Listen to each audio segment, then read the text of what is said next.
winning the Sussman Award is extremely humbling, and it's the highest honor one can get for teaching at Rutgers. And knowing what I know about what other professors do for teaching, I mean, it really does humble me. It's a recognition that what I've been doing, which I feel like is something I've just been trying to learn how to teach over these last few years. It's an overwhelming sense of support, and it's something that was truly surprising when it happened. Even to be nominated was a high honor by the school, and so to hear that I won it was very elating. Knowing what he accomplished and what he was known for. He was not just a great lecturer, but he was really generous with his students. So to be in that lineage, to have that name attached to what I do, is truly magnificent. So I'm quite overwhelmed and pleased with that honor.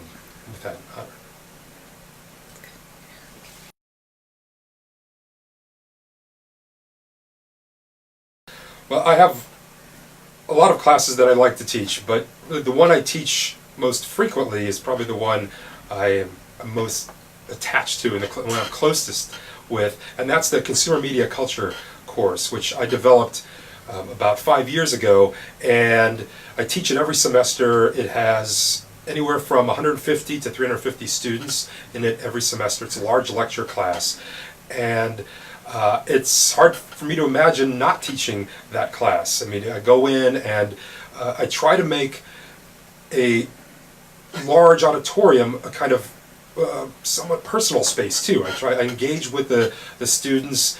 It's a class that designed to basically do one thing, and that is to have students literally see advertising differently.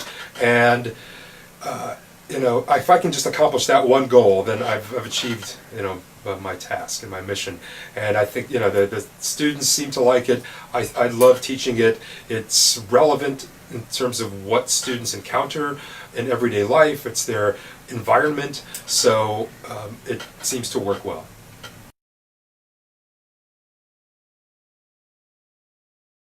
Well, I know this is going to sound trite, but really it's the students that make being a professor at Rutgers the great thing that it is.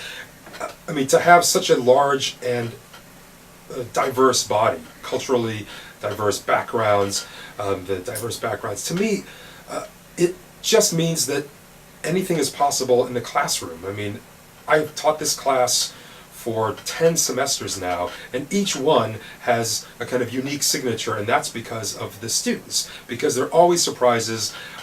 Students are very engaged with the material and engaged with teaching, in terms of they will respond to faculty, to an instructor when they want to see something happen or if they have an opinion. So to have that kind of worldly wise student body really makes being a teacher, a professor here quite enriching.